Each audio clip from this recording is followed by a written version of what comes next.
Se não for sofrido, não é o Corinthians, né? Com um gol no último minuto do tempo regulamentar, o Timão bateu o Vasco em São Januário e tirou a corda do pescoço. Alguma dificuldade na montagem do elenco, você recorre às peças que tem. E o futebol ele é muito engraçado e ele é muito amplo porque ele te dá possibilidades de mexidas, de entrada de jogadores, de mudança de sistema de jogo, de mudança de característica, né? Então, se de repente o Vasco esperava o Corinthians jogando com centroavante mais adiantado, houve uma certa surpresa, porque o Mantuan fez um falso 9, um atleta de muita explosão, de velocidade, né, que tem jogo técnico também, então ele e o Casares incomodaram bastante no primeiro tempo e ao longo do jogo de uma maneira geral. Bom, assim, o primeiro tempo do Corinthians foi um primeiro tempo bom dentro daquilo que a gente já viu, de toda uma questão de referência. O que a gente já visto no Corinthians, especialmente nos tempos do Coelho, evolução zero, um time desorganizado, um bando jogando. Sob o comando do Mancini, o time fez um primeiro tempo razoável contra o Atlético, tomou um baile no segundo, né, e acabou vencendo o jogo. Contra o Flamengo, apesar do 5-1, eu acho que foi bem o Corinthians, criou oportunidades, o goleiro Hugo fez boas defesas, acertou a trave 2 vezes no sentido de produção ofensiva. E contra o Vasco ontem, no primeiro tempo, foi um time um pouquinho mais veloz, com mais movimentação.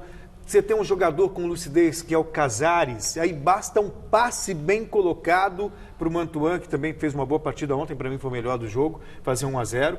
Aí no segundo tempo parece que o time cansa, parece que o time perde fôlego. É um misto de acomodação com perda física. E aí achou, mais uma vez, assim como achou contra o Atlético Paranaense, o gol da vitória, mestre. Mas o Corinthians, eu vejo uma discreta evolução, mas vejo. Ah, sem dúvida. E essa evolução é fruto do trabalho do Mancini, que é um treinador competente, experiente e que pode não produzir milagres, organizar, tal coisa, mas organiza o time. A organização é a base de tudo, gente. Pelo amor de Deus, o Corinthians não tem craques. O Corinthians não tem um elenco prodigioso. O Corinthians não tem não tem a Fiel em campo, que sempre foi muito importante. É mesmo. Pro bem e pro mal, né? Os dois. Mas o Corinthians tem um time que, se bem organizado, bem orientado, ele vai ali se safar dos maiores problemas que poderia ter nesse Brasileirão. Bom, vamos então para o Parque São Jorge com o Jonas Campos e a repercussão dessa importante vitória. Quer dizer, Jonas, que o Wagner Mancini está encantado com uma joia da base? Quem é esse garoto? Boa noite.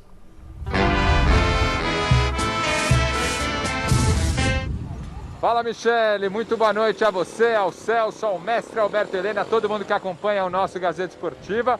Gustavo Mantuan, Michele, 19 aninhos, marcou o primeiro gol ontem, foi muito elogiado pelo Wagner Mancini. Aliás, hoje aqui nos arredores do Parque São Jorge, clima muito mais leve, né? Eu estive aqui na segunda-feira, depois da goleada sofrida para o Flamengo, 5-1. Hoje, todo mundo pelo menos voltou a falar de futebol, porque na segunda estava um clima de velório aqui, viu? Mas o fato é que a vitória é muito bem-vinda, o Corinthians salta para a 10ª colocação na tabela de classificação, 21 pontos, já abre 5 pontos da zona do rebaixamento, mas é importante dizer, o Corinthians tem 18 jogos, e os 10 clubes que estão abaixo do Corinthians na tabela de classificação tem menos do que 18 jogos, tem clube com 15 jogos, 16, 17, então é uma classificação ainda um pouco ilusória, né? Não podemos iludir o torcedor corintiano, mas de fato, vitória para lá de importante contra o freguês Vasco, que não ganha do Corinthians há mais de 10 anos. Então a gente ouve agora o técnico Wagner Mancini fazendo elogios a esse garoto de 19 anos, fundamental no resultado de ontem, Gustavo Mantuan. Eu já conheci o Mantuan, porque quando eu enfrentei o Corinthians ainda pelo Atlético Goianiense, o Mantuan entrou no jogo e ele quase desarrumou o sistema defensivo naquela oportunidade. E eu, quando acertei com o Corinthians e cheguei, eu fiquei muito atento a esse jogador, porque eu sei que é um jovem, que é uma promessa do Corinthians. Ele hoje atuou como um falso 9, porque é um atleta dotado de força e de velocidade e de uma ótima técnica.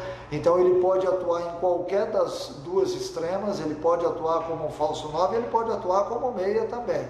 Então eu não tenho dúvidas em afirmar, não só porque eu estou acompanhando o atleta há 10 dias, mas que se trata de um jogador que pode nos ajudar e vai nos ajudar muito ao longo da temporada, e arrisco dizer até que o Corinthians tem uma joia nas mãos e que, se bem dirigido, certamente vai render frutos. E olha, gente, o Mantuan foi até convocado para a seleção brasileira sub-20, atrasou um pouquinho para se apresentar na seleção, justamente para participar desse jogo contra o Vasco. Valeu a pena aí os esforços do Corinthians para manter esse jogador, porém, ele agora fica fora das próximas 2 partidas do Corinthians. Daqui a pouquinho, inclusive, gente, eu volto para falar desse calendário, o que espera o Corinthians daqui para frente. O Wagner Mancini terá uma semana sagrada de trabalho. Daqui a pouco eu volto com mais informações aqui do Parque São Jorge. Michele. Obrigada, Jonas. Esse espírito equilibrado do Mancini é fundamental para transmitir segurança aos jogadores, provocar autoconfiança, que o jogador de futebol, como precisa tudo na disso. vida, mas principalmente o jogador de futebol que enfrenta tanta dificuldade, né, ele precisa ter confiança no que ele faz. Senão não vai, ele pega a bola e dá para trás, pega a bola e dá para trás, ele não tenta nada. Isso aí o Mancini faz muito bem, porque é do espírito dele, ele é assim, né? Ele é tranquilo, ele passa essa tranquilidade para o time, e isso é fundamental. Sem dúvida alguma, e está achando o time também, né? Achando os jogadores que, por exemplo, o Corinthians ontem não jogou com jogadores de velocidade, mas não deixou de ser um time veloz de certa maneira. Ele só foi usar os jogadores de velocidade no segundo tempo, o Everaldo, o Gustavo Mosquito, mas o Matheus Vital se movimentou muito, o próprio Mantuan também, o Ramiro, que é mais limitado do ponto de vista técnico, mas também estava, ou seja, é um Corinthians diferente e que, de repente, primeira meta, se distanciar da zona de rebaixamento. Claro. Esse é o objetivo principal. Hoje o Corinthians luta para não cair. Se afastando, aí dá para pensar numa Copa Sul-Americana, quiçá uma Libertadores da América, mas a realidade do Corinthians hoje, para mim, me parece muito clara. É não cair. O Sul-Americano ele tem que brigar muito para chegar lá, mas pelo menos não correr risco não de ficar no rebaixamento. desespero ali do rebaixamento. Novo contato com o Jonas Campos, direto da onde? Do Parque São Jorge, né? Quer dizer, Jonas, que o Wagner Mancini ganhou uma folguinha na tabela para acertar o time?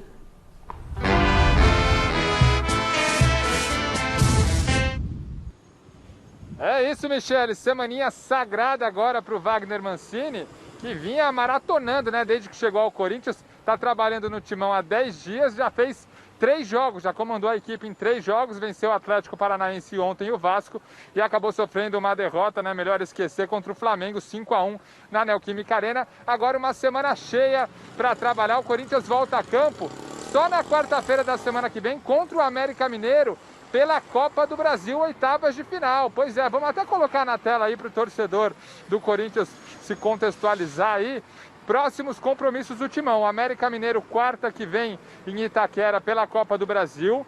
Aí tem o Internacional pelo Campeonato Brasileiro no dia 31 de outubro, fim de semana. Depois, na outra quarta, 4 de novembro, América Mineiro em Minas Gerais, definindo essa vaga para as quartas da Copa do Brasil.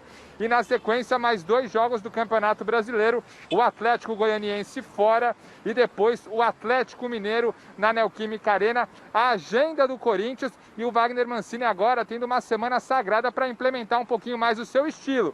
Já organizou o time minimamente, ontem até mudou um pouco a característica, entrou com um falso 9, o garoto Mantuan, e deu bastante certo, deixou o Casares também um pouco mais solto lá na frente, e agora uma semaninha cheia e sagrada para qualquer técnico brasileiro, né, Michele? É, com certeza, Jonas Campos. Essa semana aí, Celso, o que a gente pode agora aguardar? Os próximos passos que o Mancini deveria ter ali no Corinthians? Não, mas ele vai ter algo que a maioria dos treinadores não tem. Tempo para preparar a equipe. Né? E ele pode organizar um pouco mais esse time do Corinthians, que é o que estava faltando, era a organização. Ele fez isso no Atlético Goianiense. Ele fez isso quando passou pelo São Paulo também, de maneira interina. Foi. Né? E pode fazer isso com o Corinthians. Aliás, já está fazendo. Eu, sinceramente, tudo bem, alguém já disse aqui, vamos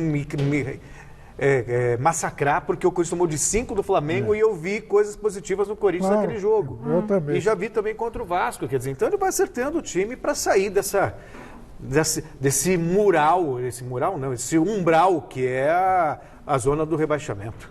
Beleza. Olha, eu acho o seguinte, já que tem tempo, aproveita para fazer 2 tipos de treinamento que são básicos, essenciais e que está faltando no futebol brasileiro. Coletivo, jogo coletivo, fazer a prática do coletivo, aquele negócio 11 contra 11, sabe? Arrumando setores e tal, paralisando o treino para mostrar, porque isso aí o jogador gosta também. E outro, chute a gol.